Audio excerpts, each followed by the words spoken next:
김경환 하나증권 신흥국 주식 파트장 나와 있습니다. 안녕하십니까? 안녕하십니까. 안녕하세요. 네. 표정이 그렇게 밝지는 않으신 것 같아요. 뭐 요새 뭐 중국도 딱히 좋지 않아서 네. 국내에 뭐 도움도 안 되고 아. 그래서 조금 위축돼 있습니다. 네. 중국 같은 경우에는 사실 투자자들이 기대를 한 것들도 좀 있었거든요. 네. 이 미국이 안 좋으면 중국이 뭔가 해가지고 그렇죠. 부양책 써서 좀 도와줄 것이다. 금리도 좀 낮췄고 뭐 최근 같은 경우에는 이제 환율 방어한다고 외화 지분율도 뭐 좀 낮췄다 이런 네. 소식도 들려서 뭐 우리 환율도 조금 안정화되는 거 아니야라고 했는데 오늘도 환율이 또 막 급등해 버리면서 그러니까 말이에요. 시장에 뭐 그렇게 좀 도움을 주고 있는 것 같진 않은데 네.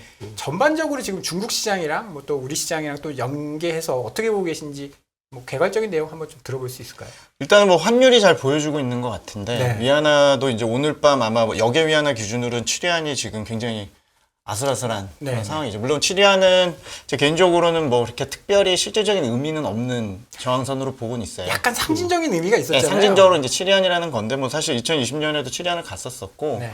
뭐 지금의 문제는 어쨌건 엔화랑 유로화 무너지면서 달러에 대한 문제이기 때문에 4, 5월에 위안화가 한번 그 약세 쪽으로 급등했을 때는 락다운 문제가 있었고 네. 본인들이 그걸 되돌리겠다는 어떤 시각들이나 무역 정상화되면서 그때는 이제 중국의 문제로 인해서 이제 약세로 갔다면 지금은 아무리 봐도 일단 중국도 물론 힘을 못 낸 것도 있지만 하여튼 달러 윤이 커서 원화에도 도움도 안 되지만 7위안이 일단은 뭐 터치를 하거나 상회할 가능성이 여전히 있다고 보고요. 다만 위안화가 다른 통화들 대비해서는 괜찮지만 이제 국내 입장에서 볼 때는 2분기에 바닥을 찍고 뭔가 침체를 좀 탈피하는 모습을 보이면서 뭐 부동산은 안 좋은 건 아니까 네. 최소한 뭐 인프라 투자라든지 뭐 어떤 그 물류 정상화되는 부분이나 뭐 이런 것들이 조금 국내에 조금 뭔가 떡고물이 떨어져야 되는데 네. 현재로서는 중국의 금리 같은 걸 보면은 전반적으로 이미 2분기 이후에 뭐 V자는 고사하고 U자도 아니고 L자 형태로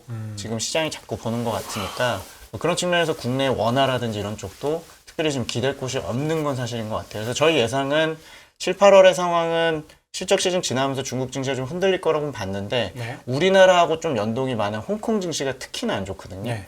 그래서 홍콩 증시 쪽에서 보면 결국에 이 문제는 부동산하고 제로 코로나를 이제 고정으로 하고 부양책이 좀 늦게 이제 반영이 되는 것들이 워낙 크다 보니까 환율 입장에서도 그렇고 중국 증시 입장에서도 국내 입장에서는 현재 9월까지는 아직까지는 크게 모멘텀으로 되기에는 여전히 좀 부족한 거라 보여집니다.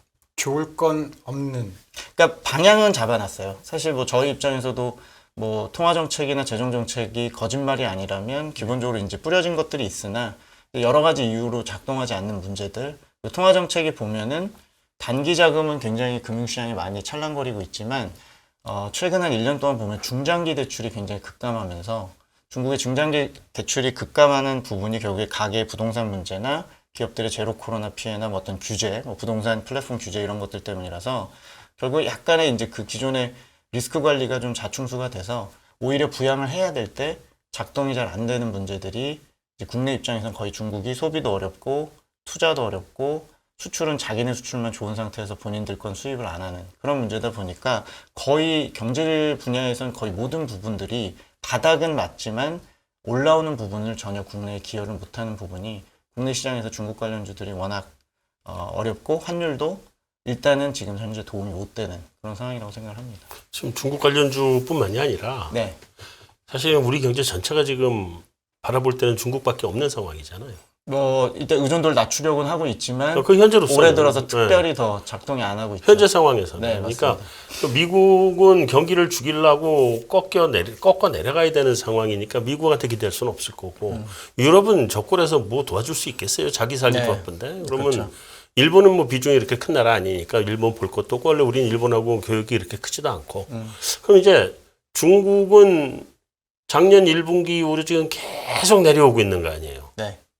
근데 돌아설 때도 되지 않았나 싶은데 네. 그러니까 중국이 좀 돌아서서 이렇게 가주면 그래도 경제 규모가 세계 2위고 우리 수출이 뭐 아무리 많이 줄었다 그래도 여전히 한 30% 이런 정도 위아래 왔다 갔다 하니까 그러면 중국이 살아서 좀 수입 수요가 살아주면 그럼 우리 경기도 이렇게까지 가지도 않을 거고 증시도 이렇게 나쁘지 않을 거고 그다음에 환율 이러지 않을 텐데 지금 중국이 지표들 나오는 거 봐도 1,400 뚫을 것 같아요, 우리. 일단은 뭐 치리안도 깨지게 되면 사실은 원화 입장에서도 크게 기대기는 어려운 상황인 것 같이 같고. 가겠죠, 그럼. 네, 뭐 1,400까지 제가 뭐 예측을 정확히 드릴 수는 없지만 위안화는 지금 7.12위안까지는 열어놓자라는 게 제 생각이고 7.1. 네. 지난번에 작년 재작년인가 7.05 뭐 정도까지 2020년 7월 달에 치리안이 갔었었고요. 그러니까 7.0 몇까지 갔던 거로 네, 기억을 하는데. 7.0몇까지 갔었고 네. 뭐 인민은행 역시도 뭐 그 치리안을 지지선처럼 얘기는 안 하고 있고 다만 6.90이나 6.95 어떤 포인트마다 네. 고시원율 좀 바꿔가면서 방언하고 있지만 지금 상황은 현재 체제로 뭐 중국 정부 의지가 막 어마어마하게 강해서 네. 뭐 외환보유액이 쏟아붓거나 그런 대놓고 하는 게 아니라면 현재는 약간 순리대로 보면 약간은 이제 용인은 좀 일부 하겠다 뭐 이런 부분이 있는 것 같고 근데 이제 제 개인적으로 위안화가 9월을 좀 넘어가면서 국내나 신흥국 입장에서 조금 버팀목이 될 걸로 이제 제 주장하는 거는 네. 기본적으로 경기는 저점이 맞고요. 네. 그리고 부동산은 방향성을 잡아서 침체를 이제 곧 탈피하는 쪽으로 이제 방향을 잡는다 보는데 제가 예상하는 그림들이 늦었지만 연말까지 정책 효과 좀 일부 반영이 되면 어차피 중국 경기는 2분기 저점에서 L자까지는 아니고 굉장히 완만한 뭐 중국을 제가 거북이에 좀 비유하면 침체를 탈핀하고 있고 선진국은 이제 침체 들어가는 거지만 네. 중국은 탈핀하겠지만 그 속도가 침체가 토끼처럼 빠지는 상황에서 얘는 거북이처럼 굉장히 완만하게 가다 보니까 부동산 문제라도 좀 일부 해결이 되면 저는 이제 완만하게는 올라온다 보고요. 그렇게 되면 중국의 환율 같은 경우는 사실 자기 챙기기는 괜찮습니다. 위안화는 지금 뭐 아시겠지만 원화는 지금 상대적으로 지금 대부분의 통화 대비 약세고 중국 같은 경우는 수급 문제라든지 네. 경상수지나 전반적인 것들은 사실 크게 문제는 없어요. 그리고 위안화는 모든 통화 바스켓 대비해서는 지금 크게 절하되진 않았습니다. 그러니까 오직 달러 대비해서만 일부 이제 약세 요인이 있기 때문에 뭐 제가 보기에는 정책을 계속 좀 완화할 수 있는 여력이 있어서 다행히도 실질 환율이 강세일 때는 통화 완화를 계속 할 수 있기 때문에 저희 주장은 9월, 10월 달에 중국의 선행지표가 다시 7월 이후에 반등을 다시 하면 국내 입장에서는 중국이 부양을 해주는 게 당연히 원화의 좀 강세 지지 요인이 되거든요. 네. 그래서 저희는 9월 넘어가는 과정에서 이렇게 속절없이 무너지는 데 있어서는 조금 브레이크 역할을 해줄 걸로 생각합니다. 그리고 7.1위안 이상으로 추세 절하되는 뭐 엔화처럼 가는 그림은 네. 전혀 저희는 예상은 안 하고 있는 상황입니다. 제가 보충 질문 하나만 더 할게요. 네. 지금 중국이 그래도 앞들어서 경기를 살리려고 노력을 하는데도 불구하고 또 일부 수출이 잘 되는 부분도 있고 뭐 이럼에도 불구하고 지금 우리 수출이 따라 들어가질 않잖아요. 네. 이게 지금 재고 조정이 일어나고 있어서 그럴 텐데 네. 재고 조정은 지금 이제 거의 끝나갈 때 안 됐나요?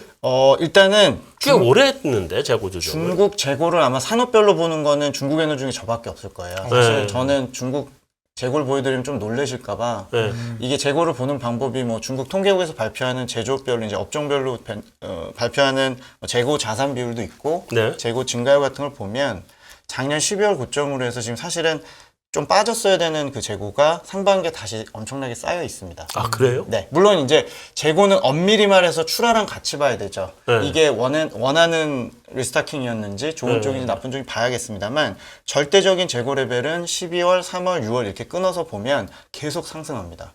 물론 이거는 중국 내 물류나 공급망이 과거에 분명히 꼬여 있고, 네. 뭐 물류나 여러 가지가 정상은 아니기 때문에 상해 락다운 이후에도 분명히 재고가 원치 않게 쌓인 요인도 있을 것이고, 네. 두 번째는 아까 말씀드린 그 인프라 투자나 이런 것들이 부동산 침체를 충분히 커버할 만큼의 강도도 아닐 뿐더러 뭐 여러 가지 운도 없었던 부분이 있죠. 뭐 폭염이나 폭우 뭐 여러 가지 이슈들 때문에 지연되거나 네. 20기 당지도부 12월에 이제 10월에 출범합니다만 그 앞두고 지방정부가 조금 방역에만 충실한다든지 하여튼 뭐 여러 가지 요인들에 의해서 재고가 여전히 좀 높은 상태고요. 네. 그래서 제가 PMI로 보는 플로우상의 재고 증가율은 2달째 꺾였지만 재고 조정이 빨라 보이지 않고 절대적인 스탁으로 쌓여있는 재고 레벨도 제 생각에는 빨리 빼기가 조금씩 어려워 보이는 느낌이 좀 있어서 일단 재고 조정은 최소한 뭐 9월 지표까지는 반영이 될 가능성이 높습니다. 그러면 산업 생산이나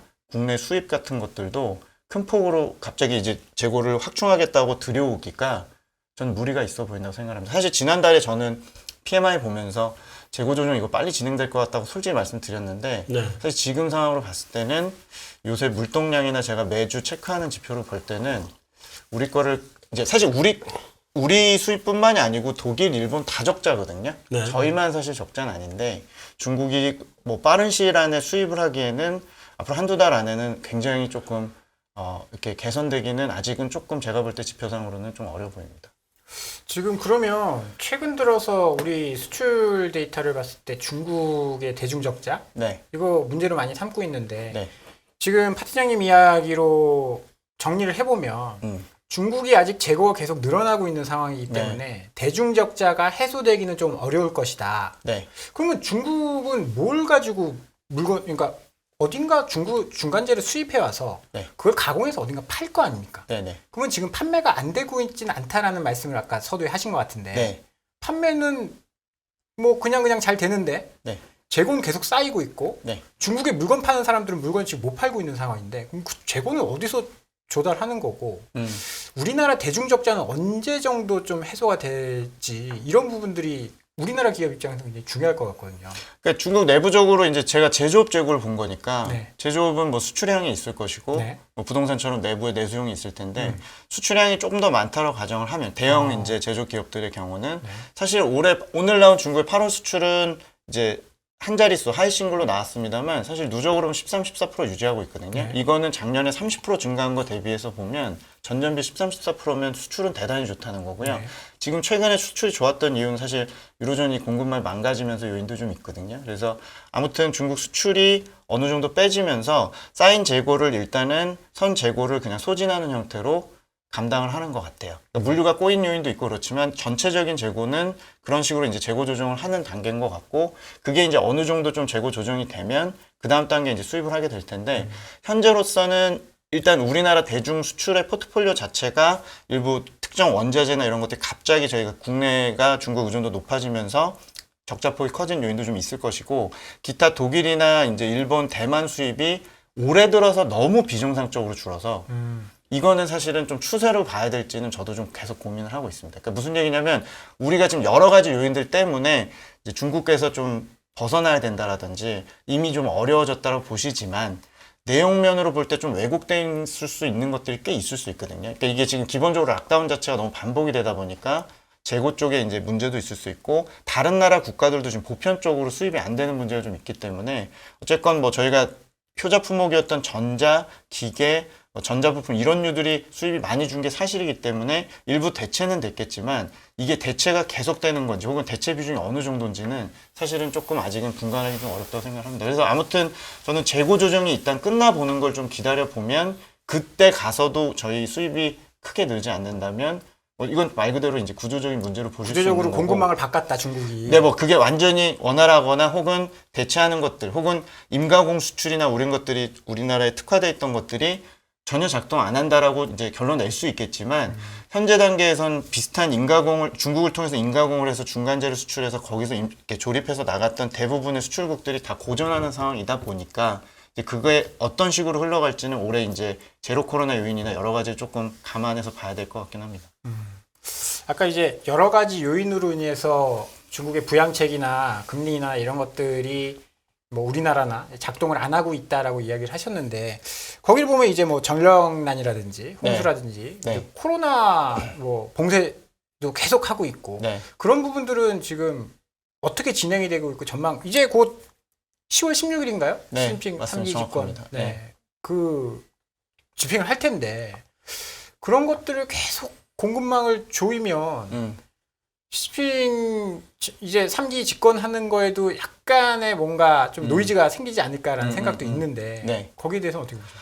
일단 전력난부터 얘기를 좀 드리면 네.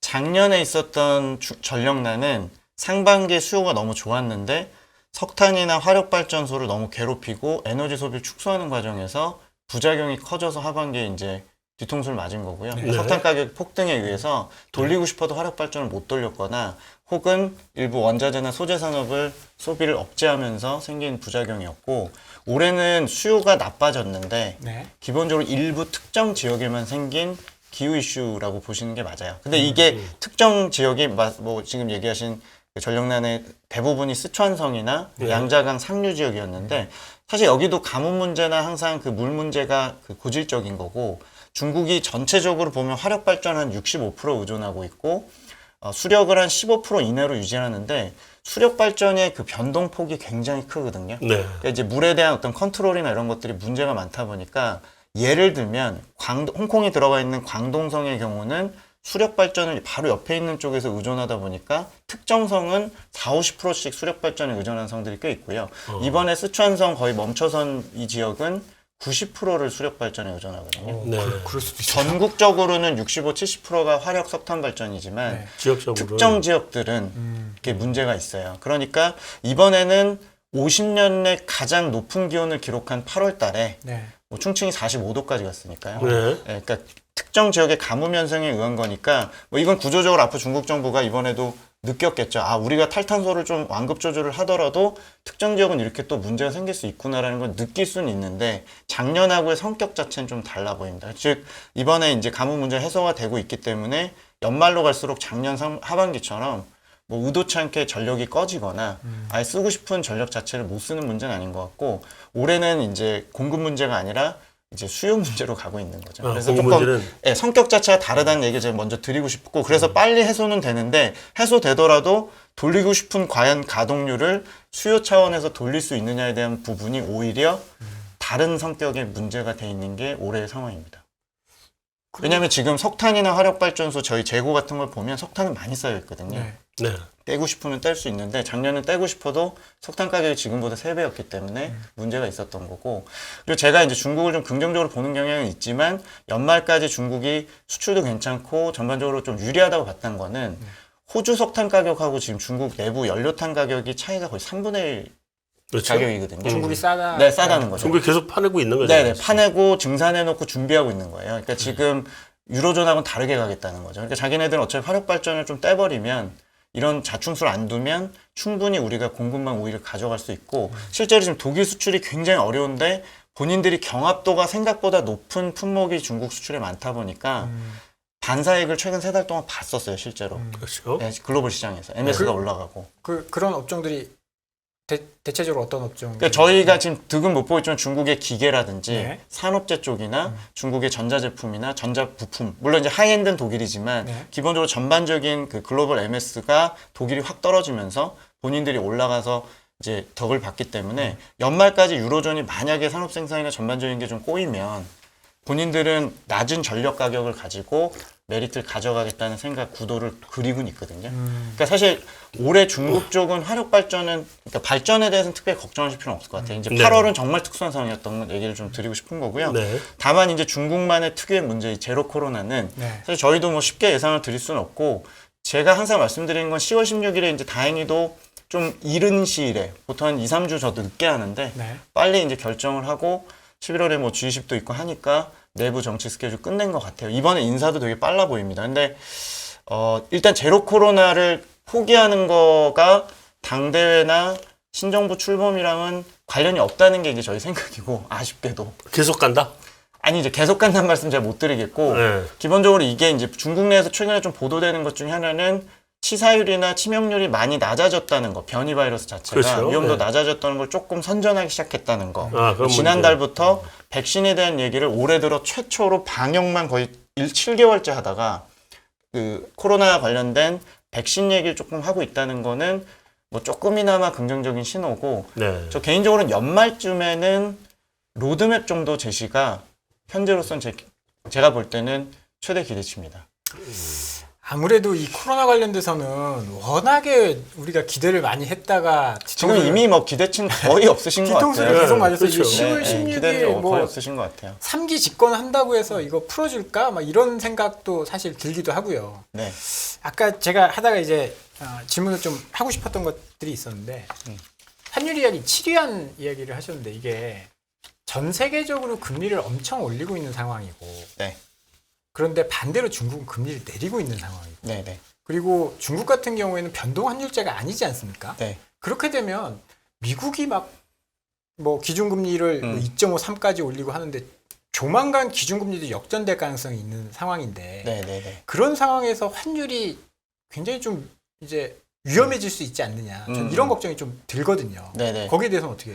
그러니까 제가 볼 때 큰 틀에서 미국과 중국 간의 환율을 결정하는 요인이 여러 가지가 있는데 네. 아까 말씀하신 변동 환율은 아니고 본인들 표현은 관리 변동 환율제라고 표현하고 있는데 네, 당연히 뭐- 개입할 수 있잖아요. 네. 일단 저는 미국과 중국이 이번 사이클의 경우는 네. 물론 명목금리는 이미 역전이 돼서 어젯밤 기준으로는 60bp까지 역으로 벌어졌어요. 네. 얘가 3.4 뭐 뚫고 가니까 네. 10년물 금리 기준으로 중국이 지금 2.6밖에 안 되거든요. 그러니까 당연히 미중 금리는 명목금리상으로 많이 벌어져 있는데 사실은 물가를 고려하고 양쪽의 자산 버블을 생각하면 얘네 부동산은 바닥이고 저쪽은 어쨌건 지금 버블이 좀 깨지는 쪽으로 좀 가고 있는 거라서 저는 일단은 양쪽의 이번에 물가나 자산 버블의 차이는 확실히 중국이 좀 유리하기 때문에 명목 환율이 구조적으로 그렇게 절하될 이유가 없다는 게 첫 번째가 있고요. 두 번째는 올해 들어서 중국이 금리를 3번 낮췄어요. 네. 1월, 5월, 8월. 네. 근데 1월하고 5월은 환율 보시면 강세였습니다.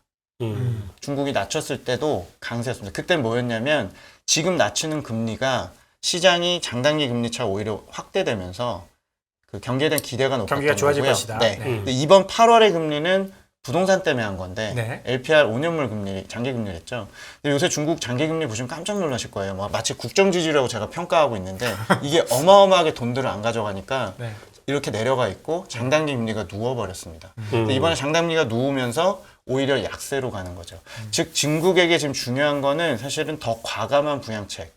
이걸 빨리 커트해서 지금 할 수 있는 그러니까 퀄리티 있는 정책들 써서 중장기 대출이 풀리고 장단기 금리차가 다시 좀 확대되고 어느 정도 경기에 대한 개선 기대감이 더 높아지는 게 오히려 환율에는 유리할 수 있습니다. 그리고 중국이 지금 실제로 엔화처럼 대놓고 방향성을 내가 약세로 가겠다고 선언한 적도 없고 흑자를 보시면 오늘도 줄었다고 해도 실제로 600억 달러씩 계속 들어오고 있고 FDI도 올해 들어서 글로벌리는 탑이고요.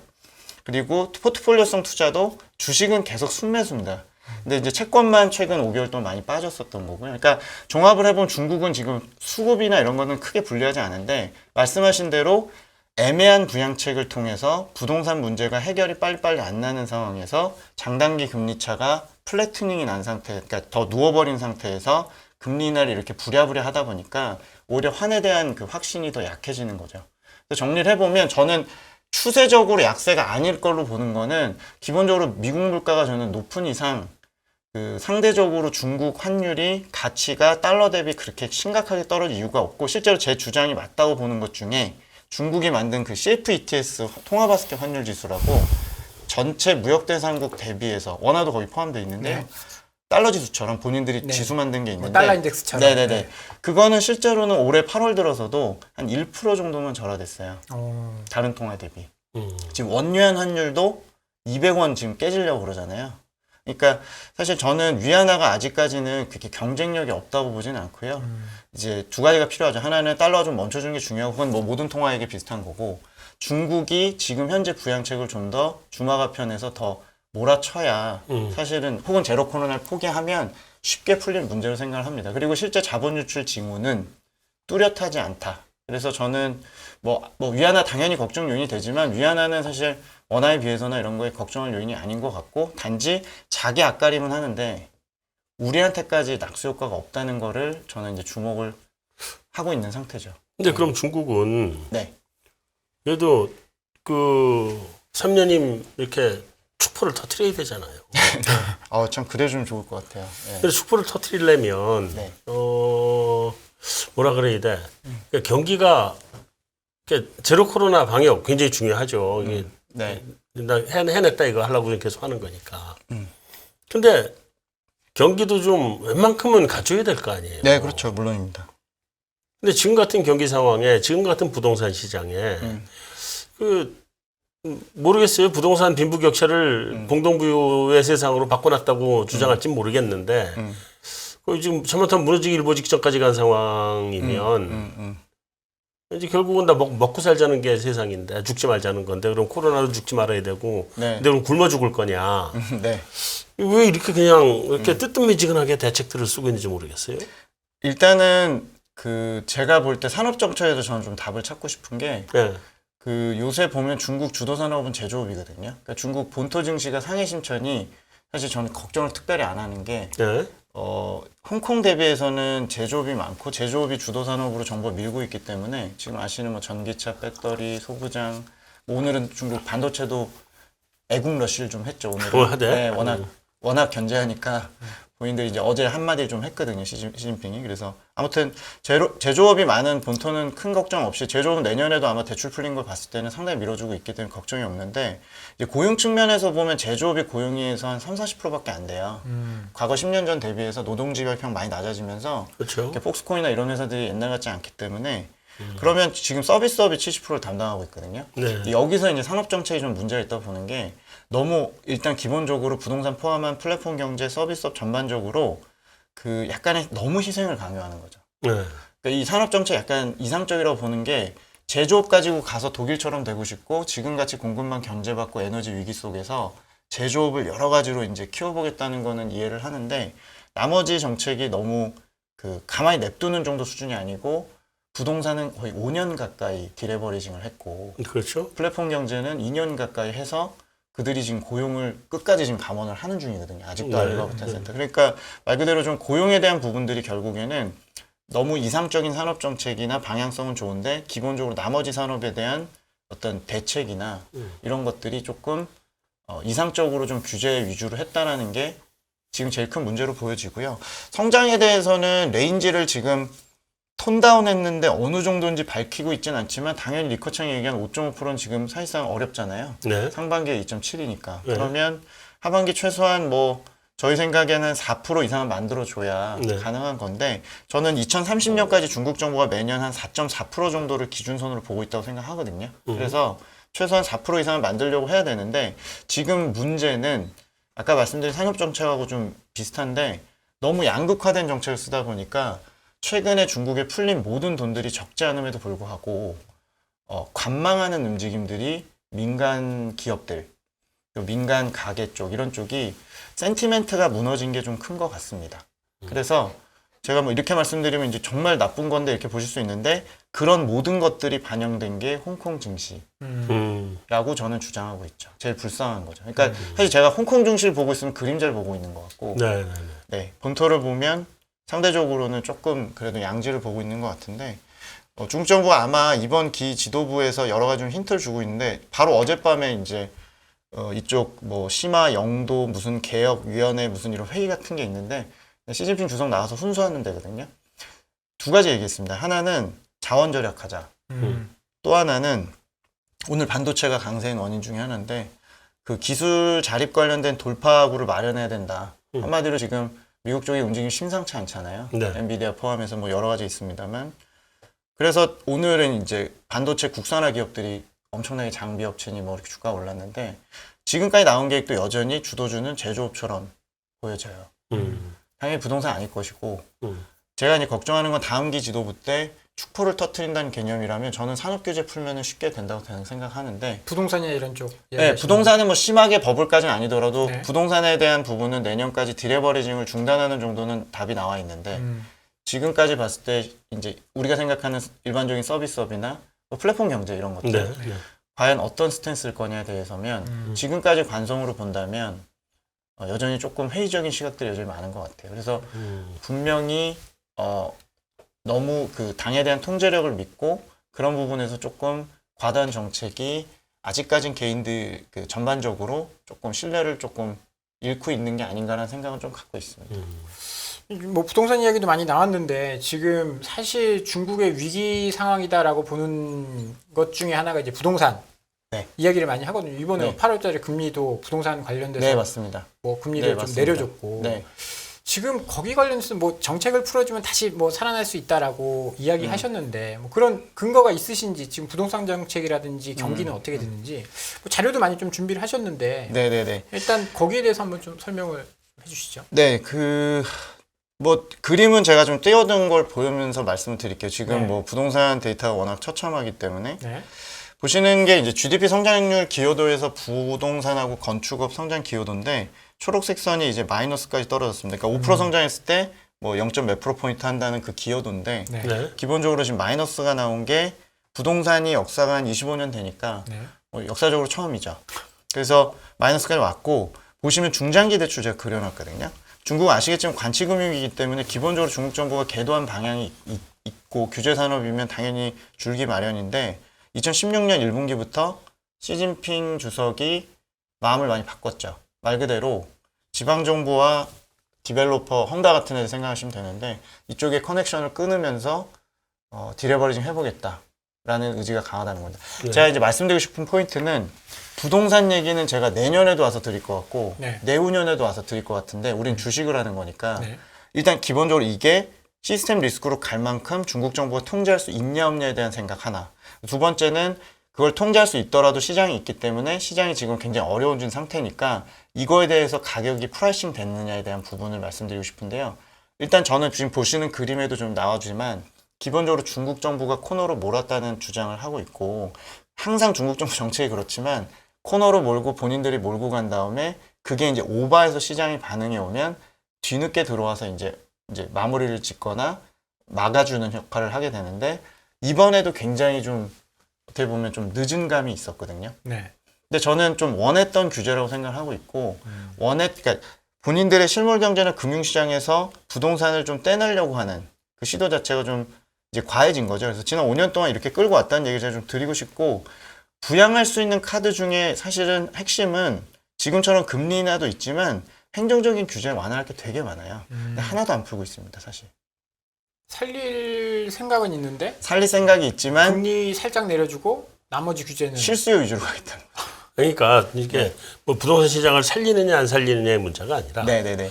지금 워낙 이제 뭐 헝다니 뭐니 이런 데가 다 빈사 상태 아니에요. 네네. 그러니까 이런 상태가 되면 이제 우리 정부 같았으면 지금 중국의 상황이면 뛰어들어가서 네. 그 배드뱅크, 굿뱅크 갈라서 네네. 굿뱅크는 아파트를 계속 짓게 해주고 네네네. 회사 부실 부분 정리해버리고 네네. 뛰어들어가서 하잖아요 우리는. 네네네. 근데 지금 안 하잖아요 중국은. 그게 우발적인 문제면 그렇게 하겠죠. 그게 굉장히 쉬운 사실 어떻게 보면 어렵지 않은 일인데. 아니죠. 어려운 문제죠. 왜냐하면 본인들이 2016년에 봤을 때 본인들이 가장 체제를 위협받는 경제 금융 시스템 리스크 중에 그때 당시에 제조업의 과잉 부채랑 부동산 부채가 있었고 그렇죠. 부동산 부채는 사실 가계 문제가 아니고 디벨로퍼 짠의 공급단의 문제잖아요. 그렇죠. 주택 재고 문제나. 네, 네. 근데 걔네들의 재무지표가 너무 형편이 없기 때문에 네. 이거를 슬슬슬 바람을 빼는 방법은 각종 이제 제한을 조금씩 두기 시작을 하면서 은행과 차단시키고 네. 가계와 차단시키고 네. 등등의 조치를 디벨로퍼 구조 조정을 목적으로 해서 진행을 했기 때문에 만약에 지금에 와서 이제 당연히 문제가 터져야 해결을 하는 거지만 네. 문제가 터졌을 때 접근하는 방식이 지난 5년 동안의 빌드업이 이렇게 됐다고 해서 네. 이제 와서 갑자기 그냥 중앙정부가 배드뱅크 출자 딱 해갖고 한 방에 다 해주겠다라고 해버리면 네. 이 과정이 일시에 진행되면 좋겠습니다만 사실 디벨로퍼들이 한두 개가 문제가 아니거든요. 그러니까 본인들은 앞에 그냥 서서 금리 인하나 실수요 촉진이나 최소한의 것들을 지시만 내리고 사실 실제로 뒤에서 지방정부 보고 바텀업으로 하라고 하는 과정이다 보니까 네. 이게 시간이 꽤 걸릴 거라는 거죠. 그러니까 이제 제가 그러니까 드러눕는 애들이 생기는 거를 방지하고 싶은 거예요. 그 피해시 굉장히 강한 거예요. 빨리 들어 넣어야 이걸 정리를 해버리죠. 근데. 그렇죠. 지금 사실은 뭐 100대 기업 중에 헝다 포함해서 한 탑 20, 그러니까 거의 100개 중에 한 20개 정도 대형사들이 실제로는 사실상 디폴트 상태로 보시는 게 그렇잖아요. 맞고요. 네. 근데 지금 최근에 와서 부랴부랴 금리 인하하고 여러 가지 조치를 취하는 거는 사실은 지금도 버틸 생각이었던 것 같은데 아시는 대로 가계 모기지상한 거부 사태가 발생한 게 결국에는 최근 3, 4년 동안 코너로 너무 몰다 보니까 신규 착공해 놓는데 준공이 안 된 그 단지들이 문제가 돼서 7, 8월부터 지금 공사 지연 된 거거든요. 이것도 사실 역사가 긴 게 3, 4년 전에 그 지방정부한테 경매로 땅을 사가서 디벨로퍼들이 집을 짓겠다고 가져갔을 때 헝다 같은 이 많은 기업들이 일단은 먼저 사재기를 하고 네. 짓질 않으니까 3, 4년 전에 그 규제를 했거든요. 그 유유토지인 경우는 2년 안에 안 지으면 몰수한다. 그러니까 지금 와서 비어있는, 그러니까 준공이 안 된 단지들은 뭐냐면 돈도 안 되고 지금 사실 돈을 이미 돌리고 있는 상태인데 문제가 있는 애들이 일단 착공해 놓고 중도금 다 받아서 그 돈 돌리다가 그 돌리는 계좌도 정부가 차단을 시키니까 단계별로 지금 코너에 몰린 거거든요. 그러니까 결론적으로는 각양각색의 방법으로 각양각색의 지방정부가 탑 20, 30 기업들의 정리 작업을 앞으로 한 2, 3년 할 겁니다. 근데 제가 아까 프라이싱 됐느냐 여부, 그러니까 통제되느냐 여부와 가격에 반영되느냐 여부를 이제 말씀을 드릴 건데요. 저는 가격에 충분히 반영됐다고 생각합니다. 홍콩 증시가 대표적인 건데요. 은행주, 부동산주가 여기서 더 가면, 즉 중국 정부가 여기서 더 긴축을 하거나 지난 5년 동안 했던 디벨로퍼에 대한 부분들을 되돌리지 않고 적절하게 그냥 내년까지는 개입을 좀 일부 해서 정리 작업을 들어가는 게 아니라 뭐 방치를 계속 한다면야 홍콩이나 이런 그 중국의 금융주가 더 빠져야겠습니다만, 저는 기본적으로 충분히 침체에 대한 부분 혹은 사상 최초로 성장 기여도가 마이너스가 나온 부분까지는 이미 충분히 다 반영했다고 생각하고요. 그럼 다음 단계는 이걸 해결하는 과정인데, 분명히 시장이 이제 내년쯤 가면 이 구조조정 과정은 다 잊어버리실 거예요. 홍다도 벌써 지금 작년 9월인지 헷갈리시는 분들이 꽤 있거든요. 네. 추석 연휴였죠. 네, 작년에도. 작년 딱 이맘때입니다. 분명히 이번에는 중국 정부가 부양을 하더라도 과거의 카드의 한 반만 쓸 거고, 살리더라도 과거에 뭐 화랑기 때 주택 거래가 뭐 연간 10%씩 성장했다면 지금 마이너스 한 30%인데 플러스 정도 돌리면 다시 또 중단하겠죠. 그러니까 결국에는 시멘트 경제, 중국의 철강 수요나 부동산 관련 건축 신규 수요는 내년에도 큰 폭으로 개선되긴 좀 어렵습니다. 다만 저희가 그런 주식만 있는 게 아니고 주도주는 제조업으로 바뀌었기 때문에 충분히 금융 관련된 부분이나 부동산 관련된 이 시클리컬 업종들은 저는 개인적으로 이제 공급의 좌우가 될 거라고 보고, 이미 주가에는 충분히 중국의 부동산 수요 침체는 여기 반영이 돼 있고, 다음 단계 시스템 리스크로 안 가게끔 지금 이미 방향은 잡은 상태에서 개입을 시작했기 때문에 이건 오래 걸리긴 하겠지만, 우리가 뭐 기본적으로 채권 투자나 크레딧을 하는 게 아니기 때문에 주식 관점에서는 지금 아마 굉장히 문제라고 하는 이 침체 국면은 사실 주가에 다 반영이 됐기 때문에 이제 다른 주식이 뭐 가긴 하겠습니다만 더 내려가거나 중국의 이제 어떤 위험 정도까지 프라이싱할 정도의 상황으로 가지는 않을 거로 생각합니다. 그러니까 아쉬운 건 부동산, 네, 얘기 없어. 마지막. 네, 아쉬운 거는 중국 쪽의 신규 착공이나 이런 전반적인 수요가 설사 이번 금리 인하나 제가 주장한 대로 연착륙을 시켜도 기본적으로 수요가 크게 살아나기는 어렵다고 보시면서 보시는 게 맞을 것 지금 같아요. 멈춰 있는 현장이 한둘이 아닌데 신규 착공이 나오겠어요. 지금 뭐 네, 잘안 시간이 많지 나오죠. 않아서 부동산 네. 문제는 사실 우리 주식이랑은 아주 막 이게 직결된 건 아닌데, 지금 중요한 게 이번 주였나요? 이제 바이든 대통령이 뜬금없이 엔비디아랑 AMD한테 GPU 팔지 마라. 네. 그런 이야기를 하면서 우리 쪽 반도체도 굉장히 영향을 좀 받았단 말이에요. 네. 그렇게 되면 지금 미중 무역 분쟁이 사실 수면 위로 서서히 올라오고 있는 그런 상황이고, 반도체 문제도 지금 뭐 반도체 역성장, 우리나라 같은 경우에는 수출이 역성장하고 있는 그런 상황이어서 이 미중 문제 이 갈등 점차 이제 뭐 치포 관련돼서 법안도 이제 나올 거고, 어떻게 중국과 우리나라의 뭐 역할이라고 해야 될까요? 네. 뭐 영향? 네. 이런 거는 어떻게 보십니까? 뭐 이 부분은 섹터 쪽에서도 정확히 아시겠지만, 제가 뭐 중국 담당자 입장에서 뭐 네. 미중이나 한중 관계를 좀 보면 이거 관련해서는 사실 미국이 네. 어쨌든 중간 선거 전이라고 봐서 더 그럴 수는 있겠지만 관세 인하 부분도 그렇고 네. 그냥 작정을 하고 중국을 공격하는 게 훨씬 더 선거에 도움이 된다라고 이미 판단을 한 것 같습니다. 그럼 선거 끝나면 조금 완화될 거라고 보시는 겁니까? 글쎄요, 근데 이제 G20에서 중명이 둘이 만나겠습니다만 중국은 이미 속내가 있다고 생각을 이미 한 것 같아요. 그러니까 일말의 기대도 중국은 이제 없어졌을 것 같습니다. 그렇죠. 그러니까 사실 올해 제가 뭐 틀렸지만 계속 주장을 했던 게 관세 인하였고, 네. 실제로 중국이 아니고 백악관하고 USTR이나 뭐 재무부하고 뭐 강론이 있었던 것 같아요. 엄청. 7월에 한다 막 논쟁이 그런 있었고 얘기 실제로 네, 계속 들었었죠. 말을 했죠. 근데 이제 보니까 물가 하락하는 부분보다 혹은 관세가 떨어뜨릴 수 있는 물가에 대한 그 기여보다 오히려 중국을 때리는 정치적으로 게. 중국을 네. 때리는 게 훨씬 더 득이 더 많다고 본 것 같고, 중국 입장에서는 대만 방문도 결국에는 짜고 치는 걸로 봤을 걸로 같고요. 기본적으로 중국의 피해의식은 이렇게까지 더 커졌을 것 같습니다. 즉 못 믿는 거죠. 그래서 바이든이 설사 뭐 웃는 얼굴을 만난다 해도 기본적으로 본인들 갈 길 가겠다고 이제 더 확고를 해줬을 것 같고요. 뭐 그런 관점에서 보면 칩4 가입은 사실 최근에 제가 보는 중국의 관영 언론이나 중국 쪽의 분위기는 기정사실로 보는 걸로 저는 체감하고 개인적인 생각입니다. 네.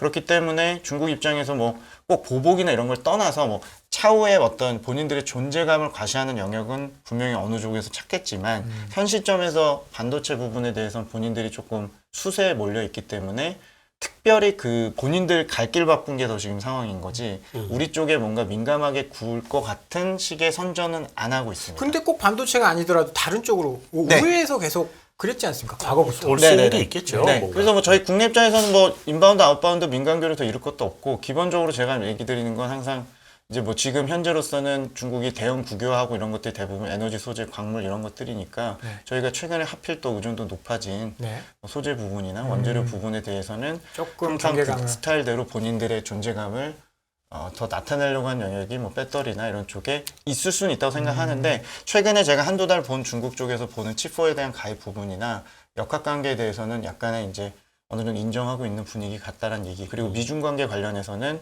중국이 엄청나게 이제 곤두선 상태에서 일말의 기대도 거의 없는 분위기 같다라고 생각을 해요. 분위기가 있을 수가 없겠죠. 네네. 아무리 봐도. 근데 사실은 무역 부분에 대해서는 좀 제한적으로 좀 협력에 대해서 기대를 좀 했던 것 같아요. 왜냐하면 중국 입장에서는 이 정도 되면은 본인들이 공급자 우위인 상태에서 사실은 본인들 관세 인하하면 땡키지만 미국이 더 급할 거로 생각했거든요.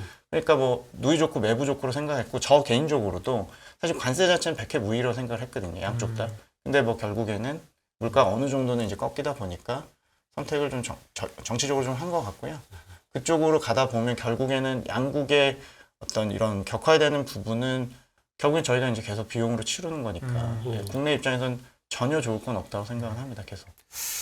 아, 이게 중국이 참 중요해졌는데 사실 오늘 그 파트장님 이야기를 들어보니까 어느 정도 감은 좀 잡을 수 있는 것 같습니다. 감을 좀 잡을 수 있는 것 같고 시간이 조금 더 있었으면 좋겠지만 이거 길게 말씀드린 네. 것 같아요. 예, 시간 두서없이. 관계상 예. 이렇게 좀 맞춰 보도록 하겠습니다. 지금까지 하나증권의 김경환 신흥국 주식 파트장이었습니다. 감사합니다. 감사합니다. 수고하셨습니다.